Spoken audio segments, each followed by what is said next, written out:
Hello, and welcome to Yesterday, Today, and Forever, a virtual ministry of the Churches of Christ. It is our desire to present to the 21st century person the faith of the first century Christians. We seek unity through the acceptance of the faith that was once and for all time delivered unto the saints, a system of faith which first began to be spoken by our Lord prior to his crucifixion, and was later confirmed to the saints by the apostles and inspired writers of the New Testament. Thus a faith from yesterday to today and into forever. Our speaker is Brian Barrett, who preaches for the church at Bear Branch, in Spurlockville, West Virginia. We encourage all persons interested in the faith of our fathers to open their Bibles, as we search the Scriptures, for these eternal truths, which can lead Christians back into unity as the family of God. Now, here is Brian. As we were finishing up last week in the book of Revelation, chapter 17, we saw, verse 15 and following, that her influence was felt upon many waters, many peoples, multitudes, nations, and tongues. And we talked about the influence that Jerusalem had, whether that be positive or negative, upon the various nations. And we see that there were devout Jews from every nation, the known nations, at least the ones that were directly interacting there on the day of Pentecost. And so we were talking about ultimately how that the nations that were under the authority of Rome, but at the same time, these individuals who were acting as kings, but really did not have a true kingdom, would be used to inflict God's judgment. And so in verse 17, where it talks about, unto the words of God shall be fulfilled. And so there are various prophecies throughout the Old Testament that not only deal with Jesus and his coming, but even Jesus made prophecies concerning the coming of the time that the city of Jerusalem and those who were in charge would be destroyed under the judgment of God. And so as we come down into the 18th chapter this morning, it continues to comment and to clarify God's judgment. And beginning in verse 1, it says, And after these things, I saw another angel come down from heaven, having great power, and the earth was lightened with his glory. And he cried mightily with a strong voice, saying, Babylon the Great is fallen, and has become the habitation of devils, and the hold of every foul spirit, and a cage of every unclean and hateful bird.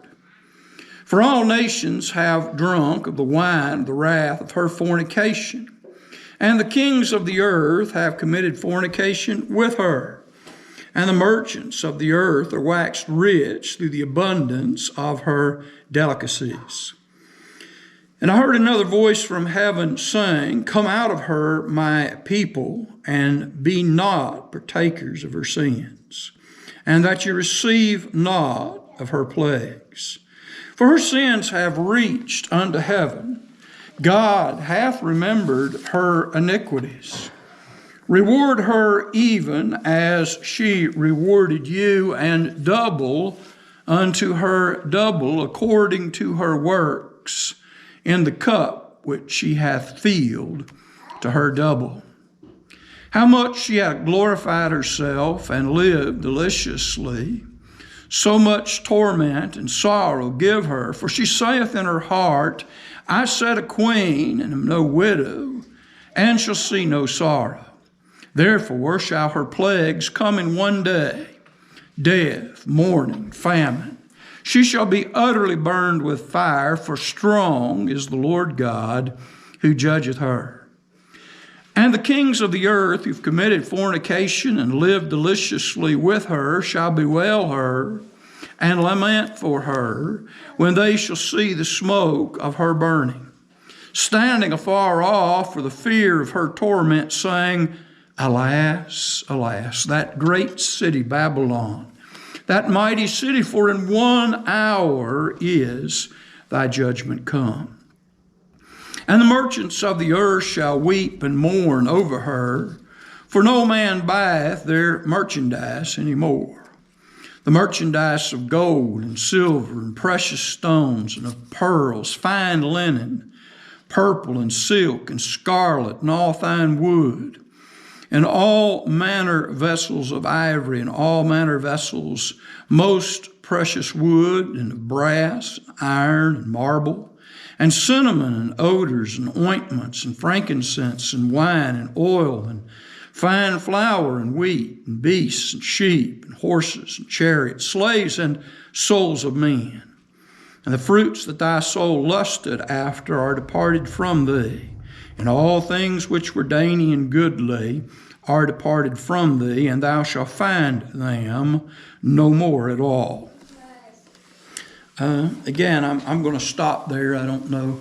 We might get a little further. I don't know. But as we're looking at this, we need to understand the status of the city of Jerusalem. Now, we have talked about it before, but Jerusalem was a city that was unlike many others or most others in the world, because of the obligation of tithing, because of the obligation placed during the 3 main times of the year. The men came, were commanded to come, Passover, Pentecost, and Tabernacles. They were told not to come empty-handed before the Lord, but they were to bring their offerings, and these were in addition to tithes, which were paid.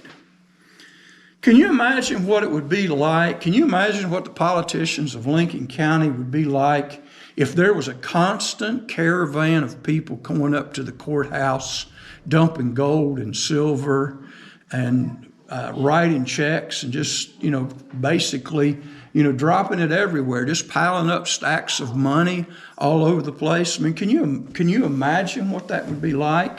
And people doing it freely, not because of any force. No one's twisting their arms. I mean, they're just coming up there and oh yeah, I made $1,000 this week. Here's $100 and here's some more because I'm just in a good mood.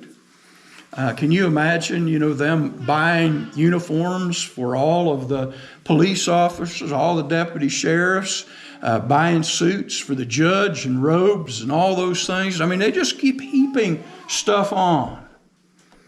And that's nothing to compare with what happened in Jerusalem.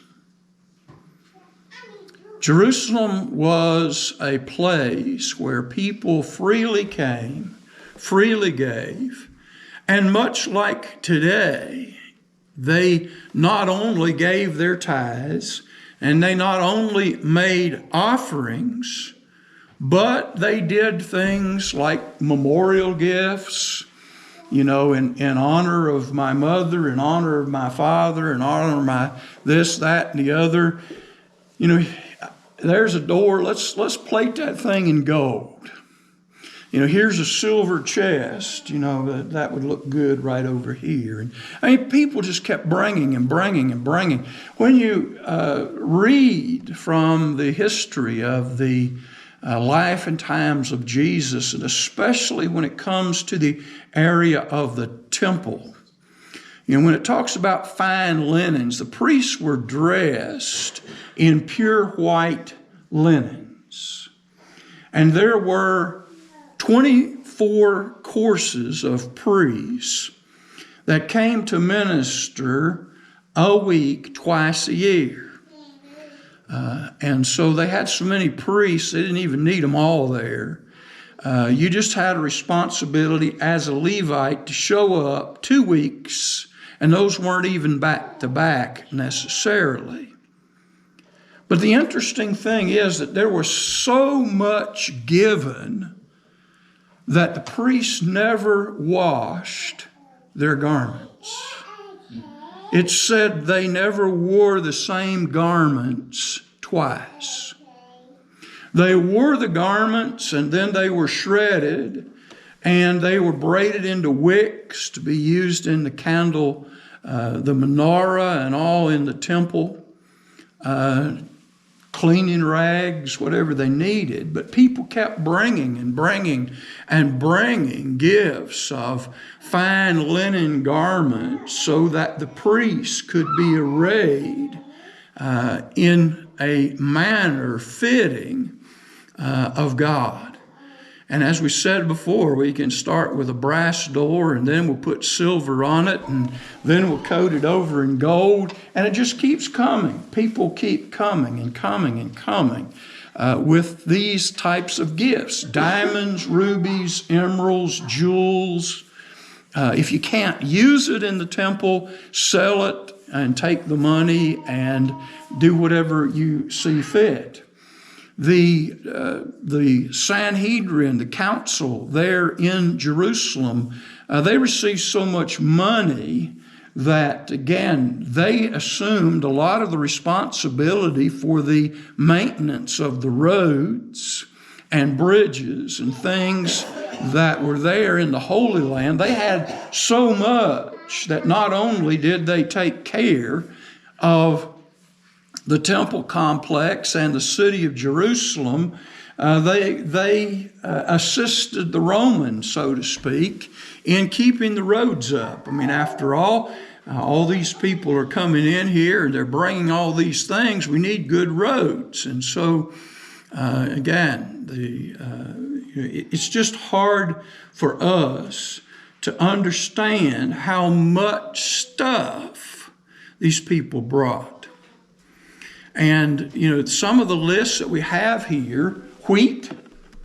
The priests have to eat while they're there, but the priests also were taken care of out of the tithes and offerings. The priestly families, they had no specific land like the other tribes. And so with the tithes and offerings that these people brought, they were to take care of the Levites, who could then turn their attention to the worship of God. And so that meant that in these tithes and offerings, there was, again, if you're going to give wheat to God, it's your choice. You can get that old moldy, nasty stuff and scrape it out of the bottom. It's been there for a while. Or you can give your best. Again, it's a matter of the heart. There is some issues in Malachi about the way that the Jews were offering in sacrifices those that were injured and spotted and all kinds of things. But at the time that we're specifically looking at, it was most certainly a golden age. I'm not sure that it actually matched that of Solomon's time.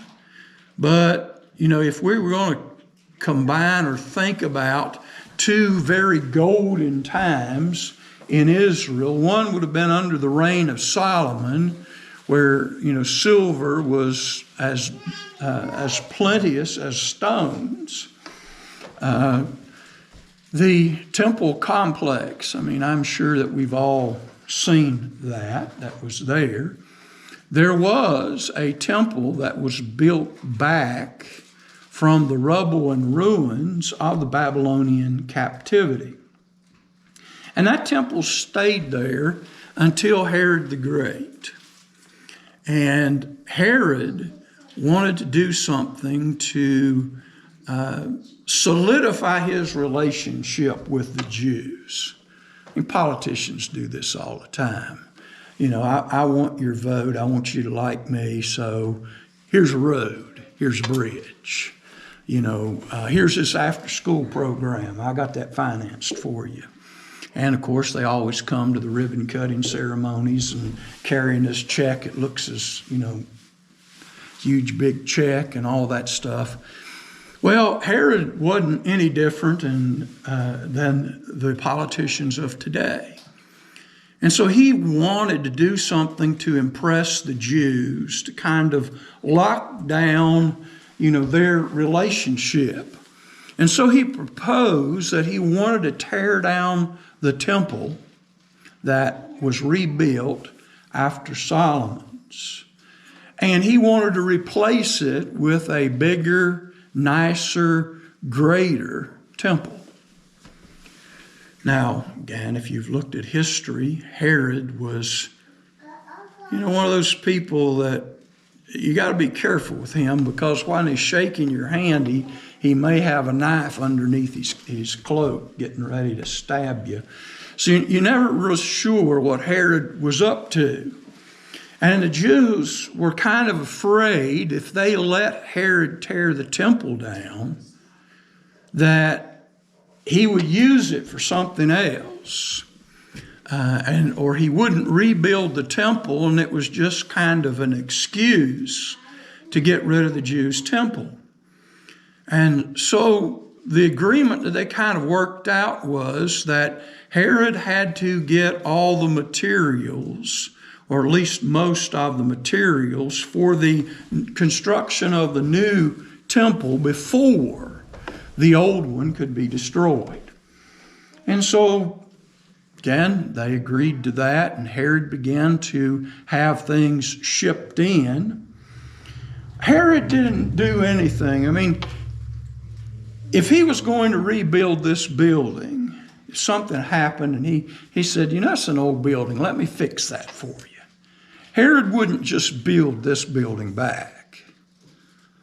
It would have 3 stories. It'd be 3 times as big, wide. He spread stuff out all over the place. Herod wanted things that when he was gone, people could look at and say, yeah, Herod did that for us. Look at that, what Herod did over there. So he was big into building projects. So he wanted to make an impressive temple for the Jews.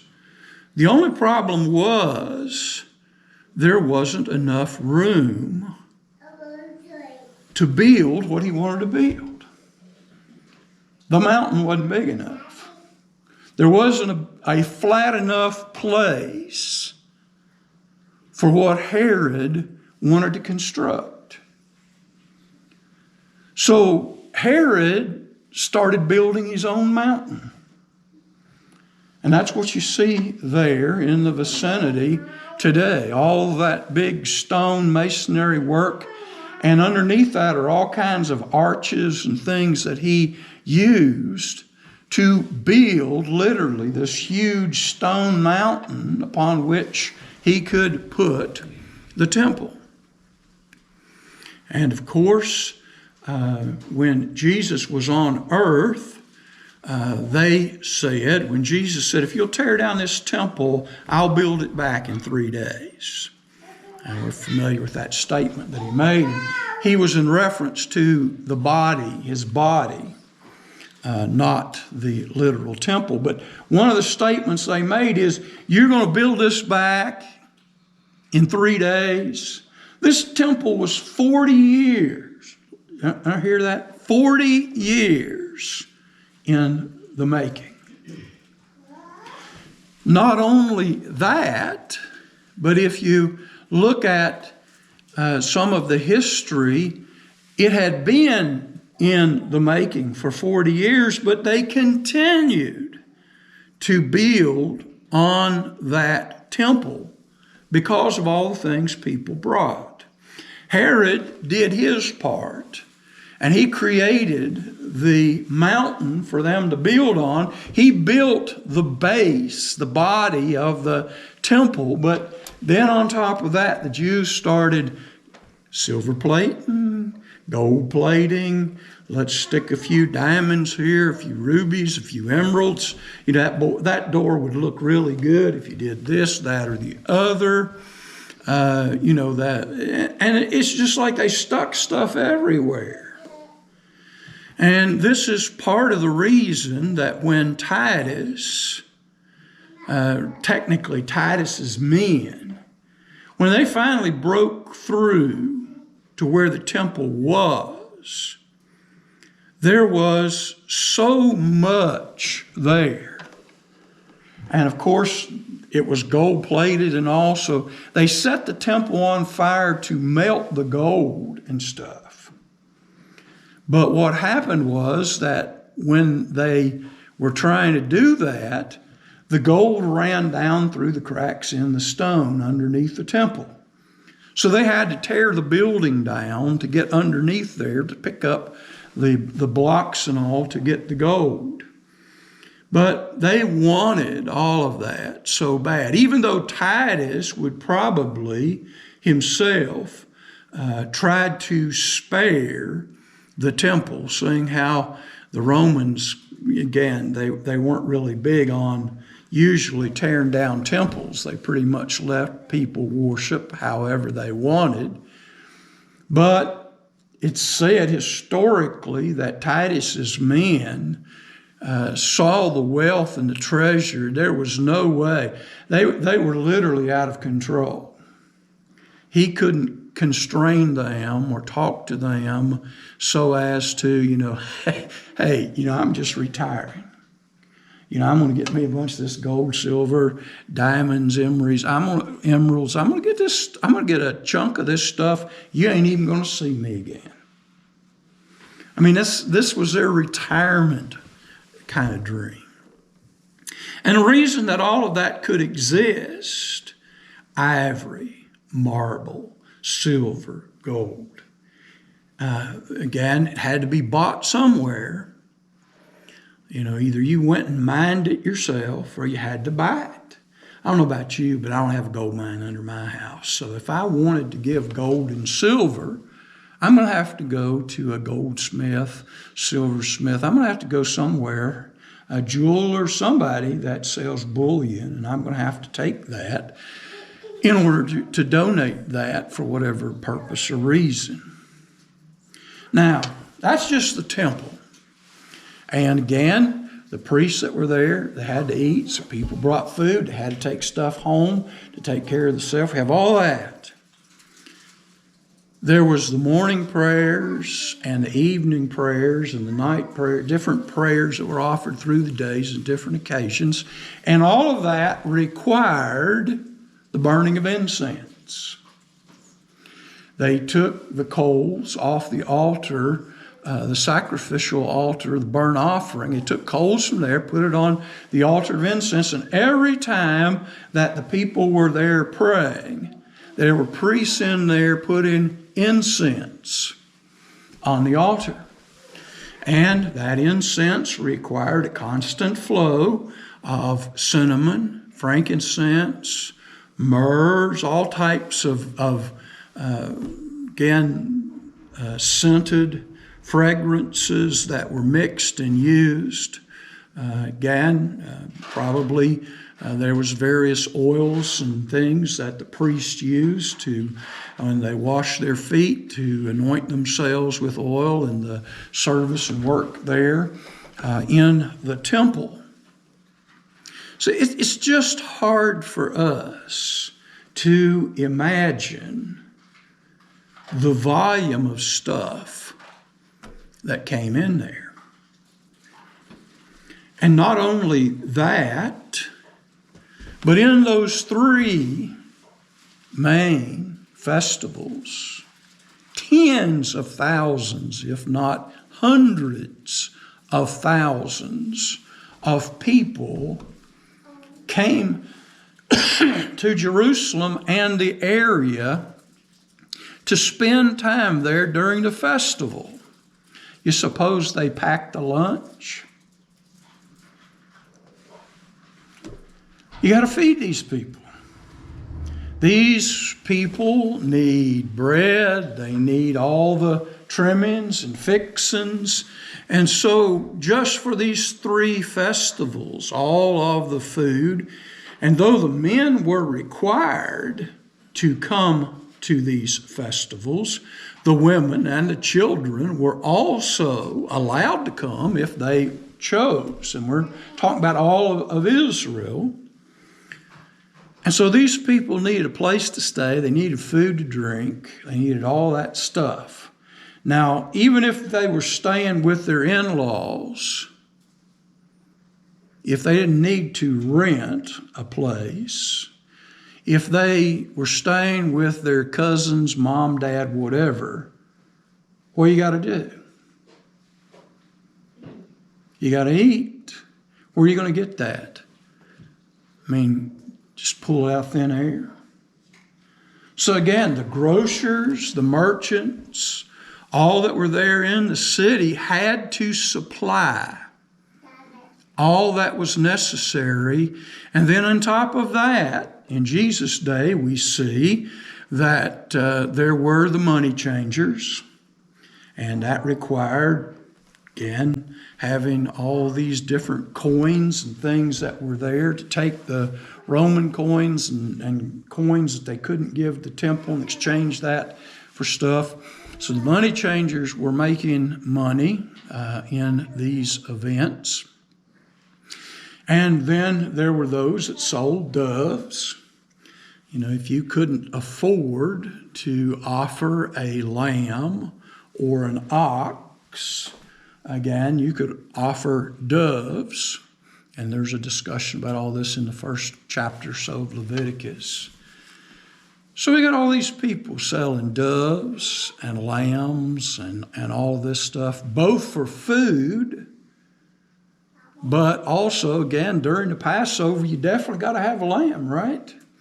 And every family, according to the rules of the Passover, every family was to fix a lamb, and they were to eat that lamb during Passover. Now, if there wasn't enough people in your family to eat the whole lamb, then you could invite some of your neighbors and all in to dine with you. But again, every house in Israel had to have a lamb at Passover. And that's in addition to anything else that was going on. The Feast of Unleavened Bread, that's all you could have was unleavened bread pretty much, nothing with leaven in it. So that's just pure flour. And so you have to eat more. I don't know about you, but if I had a choice between a big chunk of cornbread or biscuit or even white bread over a saltine cracker, I'm going to go with one of the above rather than the last option. And we all know if you eat 4 little soda crackers, they may have the same kind of calories as a slice of white bread, but it's not the same. It's just not the same. And you ever tried eating a Big Mac on 2 of those 4 square crackers? And can you imagine what that would be? I mean, no. So it required more of everything. And I'm just trying to get us to understand when this city is gone, nobody is going to be bringing all these free will offerings anymore. They're not going to need to bring and buy gold, silver, jewels, all this linen that these priests got that they wore only once and then made wicks or cleaning rags or whatever else out of. I mean, silver, gold, all this stuff kind of needs to be polished and made pretty. All of this stuff stops. I mean, the city of Jerusalem was the customer and everything associated with it, and that customer's gone. and she's not coming back. And all of that, all those merchants, all that, that's what we're looking at here in Revelation 18. When they destroyed the city, they destroyed the business of merchant ships, caravans, gold and silver traders, precious gems, those who, again, provided linen. Anybody believe that the Sanhedrin dressed themselves in just white linen? There's discussions here about purple and scarlet and all of that. Again, the Sanhedrin, these were the elite, the high priest and some of them on their daily, again, all of this gone. And we saw what COVID did to business, and it still hasn't recuperated. We still struggle because of that. But can you imagine if all the supermarkets were just closed? There's nothing there. There's nobody to buy anymore. It's all gone. And the backflow of that today, if we're talking about today, if some huge, if the city of New York just all of a sudden disappeared, think about all the truck drivers, all the companies, all of those that interact and do business with that city on a regular basis, what that would do to the economy. There may be other people that would buy stuff, but it's not going to be like Jerusalem. And the interesting thing is, when people are buying like crazy, I can get what I want, right? How much is that fine linen? It's $50 a yard. It's pretty expensive. I know, but it's fine linen. But after Jerusalem's gone, how much is that fine linen? $2.50 a yard. Be glad to get it. Because once the person who's been getting all that stuff is gone, there's a glut. Supply exceeds demand. And anybody who's studied economics understands that when demand exceeds supply, prices go up.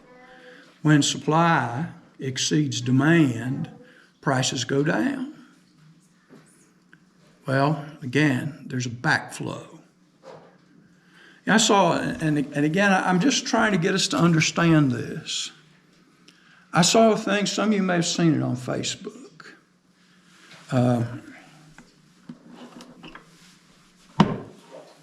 The guy held up a pencil. Now, we can go to Dollar General and we could probably get a dozen of these for $1, right? Maybe. You have any idea how many businesses are involved with this pencil? There's a rubber industry that has to supply the erasers. There's a metal industry that has to prepare the metal that holds the eraser to the pencil. The pencil's made primarily out of wood, which means somewhere there are trees that somebody's growing, cutting, working with. The graphite, which is in that pencil, has to be made. And each one of those things also require that somebody else get involved. The people who made the eraser didn't make it all by themselves. they had to have other companies that were providing them the things that they needed, whether that is electricity, gas, whatever. Trees don't cut themselves. You got to have chainsaws. You have to have gasoline, and again, electricity and all of that. This pencil's kind of all decorative. It's all shellacked up. It's a pretty pencil. A pencil requires hundreds of people. How does pencil get here? It probably was made in China. Do you know how many people were involved in just getting this pencil from, I'm not talking about making it, I'm just talking about getting it from China to Spurlockville.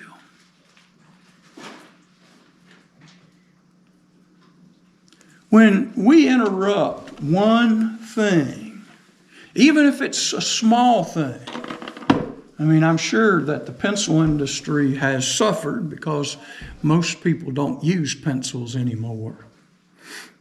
But that's why I guess we can get a dozen pencils for $1 at the Dollar General, because the supply exceeds the demand. But when the demand's gone, it puts us in a terrible situation. And so the image that we have here in the 18th chapter is, after all of these things, we have this angel come down with great power. And the earth was lightened with his glory. And he cried mightily with a strong voice, saying, Babylon the Great is fallen, and has become the habitation of devils, and the hold of every foul spirit, and a cage for every unclean and hateful bird. In the end, this depiction is a perfect representation of the city of Jerusalem.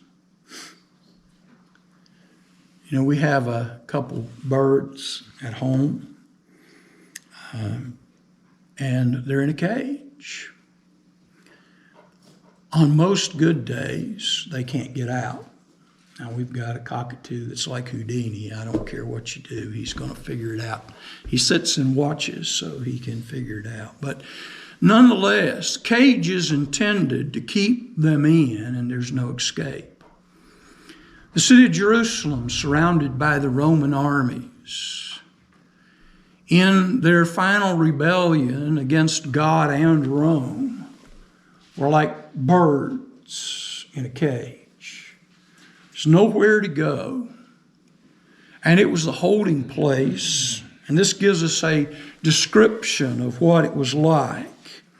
It has become the habitation of devils. The hold of every foul spirit. And the word hold there is like a jail cell. We put them in holding. Most police precincts have a holding cell where you hold people. And so it's become a hold of all of these foul spirits, a cage for every unclean and hateful bird. For all nations have drunk of the wine of the wrath of her fornication, and the kings of the earth have committed fornication with her, and the merchants of the earth are waxed rich through the abundance of her delicacies. Now, I hope you understand that now. A little bit better anyway.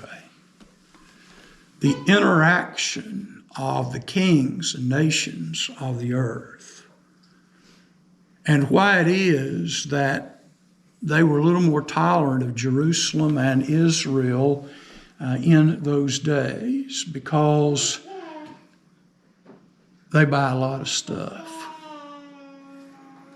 You know, if something was to happen to Jerusalem, it would ruin our country's economy. That's the way they looked at it. So when something happened that they didn't like, it's sort of a wink, wink, turn your head the other way, because, you know, we need their stuff. We've kind of played this game with OPEC for years. You know, all the craziness that goes on in the world. we need their oil, so we just kind of close our eyes, wink, wink, turn our head, and we just kind of go with the flow, literally. So many of the kings of the earth, people say, I don't know how or why it was important to them. Well, it was important to their economy. If your economy is fine linen, and Jerusalem is one of the biggest purchasers, or most of your stuff goes to Jerusalem one way or the other, you have to work with them. If you have silver and gold mines, again, you have to sometimes look the other way. But again, once Jerusalem is gone, and it's apparent that all of a big chunk, at least, of their income and trade is destroyed, and that the reason for that was that they rebelled against Rome, this kind of caused the tables to flip. And that's why all these kings all of a sudden are angry at Jerusalem. Because before, they could sell a bunch of stuff and they could get rich and they could share in the wealth. But now, because of all this, they've ruined their economy. So let me throw some fire. Let me, again, you all have messed up and you've destroyed our economy. And so I heard another voice from heaven saying, "Come out of her, my people, that ye be not partakers of her sins, and that ye receive not of her plagues."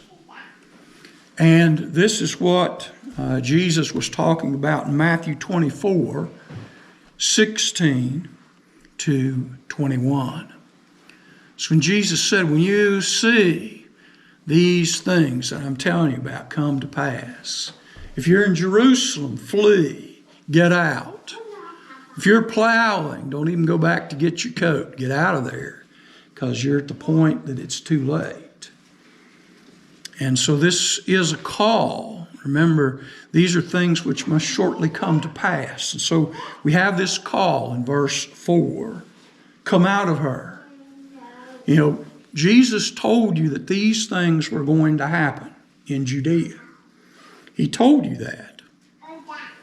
And now the message of the revelation is it's time to get out.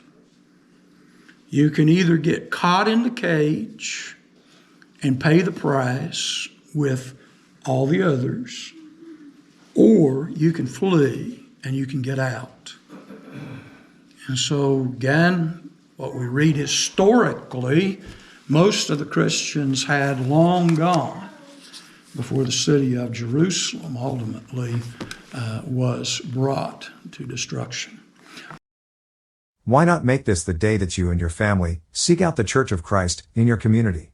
We encourage you to attend one of our worship times or Bible studies.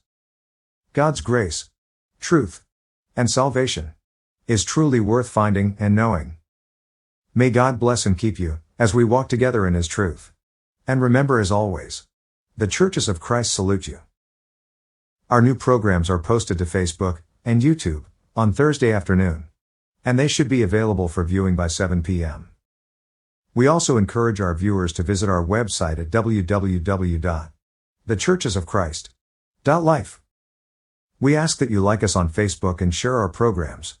On YouTube, please share and subscribe for notifications. This program was pre-recorded.